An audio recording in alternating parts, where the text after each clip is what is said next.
Hey, what's up guys? Welcome back to the channel. Today, we're going to be talking about alcohol. Alcohol is extremely popular all around the world and is an essential centerpiece of social events. This has made it an enormous industry, selling around $1.3 trillion worth worldwide in 2017. Most people who are of age drink it, and pretty much everyone loves it. I'm even sure that all of you watching right now know someone who has drank alcohol before, and a bunch of you have probably had it yourself. The problem, though, is that alcohol is actually very unhealthy for you. Drinking alcohol has been linked to the development of many different kinds of cancer, and we've known about this link since 117 years ago, in 1903.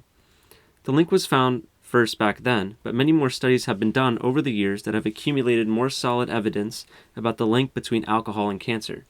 However, because of data manipulation, distortion, and distraction by the alcohol companies, and widespread denial among health professionals and the public, almost nobody knows how unhealthy alcohol really is.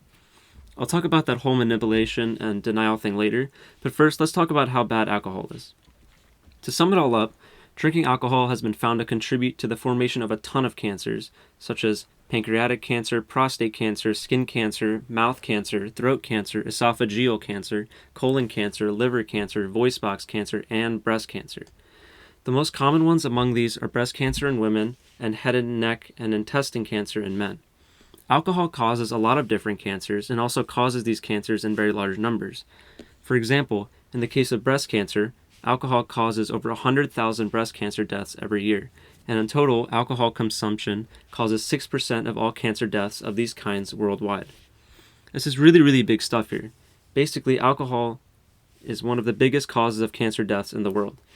The thing, though, is that I know some of you are still doubtful. You're probably sitting there thinking, oh, well, the people who get cancer from alcohol probably all drink a ton every day, and if I only drink a little, nothing should happen, right?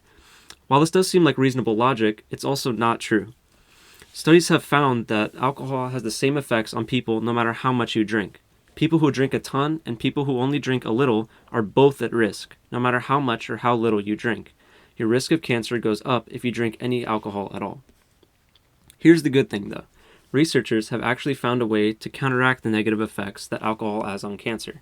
They found that eating foods that are rich in fiber can actually help prevent and reverse cancer growth caused by alcohol consumption. Fiber comes from plants, so make sure you eat a whole lot of plant foods to keep your cancer risk as low as possible. Just a quick thing though, while these whole plant foods can reduce cancer development, they cannot eliminate it completely, especially if you drink alcohol. They can just make it better. Alright, so now we've gone over all the data that has been found over the years about alcohol. To sum it up, basically, alcohol causes many different kinds of cancer in very large numbers every year. Drinking only a little alcohol still puts you at risk, and eating whole plant foods with a lot of fiber can help reduce cancer risk. Alright, cool. Now let's talk about the bigger issue here. Why does nobody know how bad alcohol is, even though there have been so many studies to prove that it causes cancer? Long story short, the alcohol industry and those who profit from it do everything in their power to not let the public find out how bad their product really is, and they do this in a few different ways. One way is to fund their own biased studies. The alcohol companies will sponsor a bunch of scientists and start an experiment which is inevitably very biased.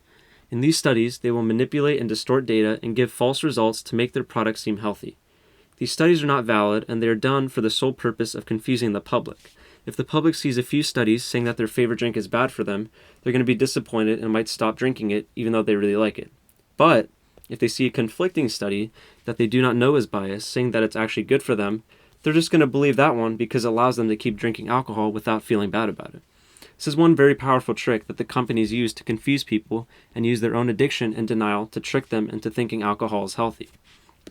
Another way alcohol companies hide alcohol's link to cancer is by branding their product under the name of cancer prevention. For example, during the month of October, which is Breast Cancer Awareness Month, all the alcohol companies will color their drinks and packaging pink and tell everyone that they're all part of the fight and that if you drink their alcohol, you're part of the fight too.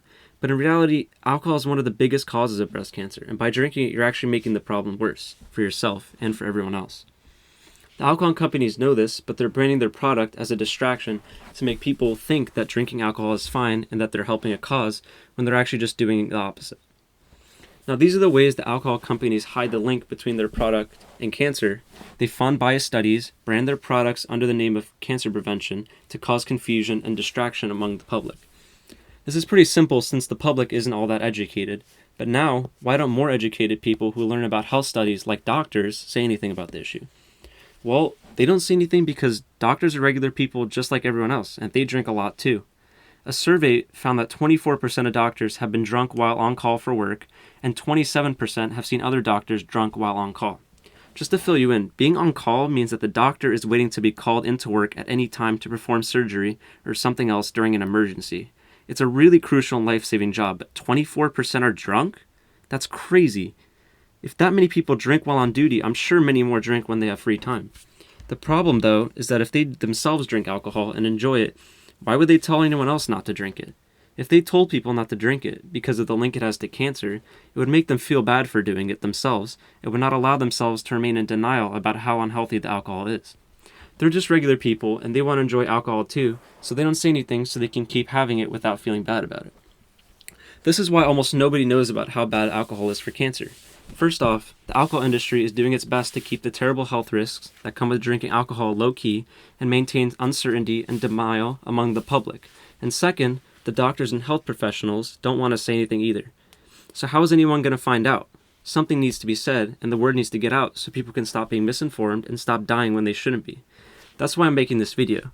So make sure to go tell everyone you know about the alcohol problem and try to spread the word and make as much of a difference as you can. Anyways, that's all for today. I hope you enjoyed the video and learned a thing or two about everyone's favorite drink.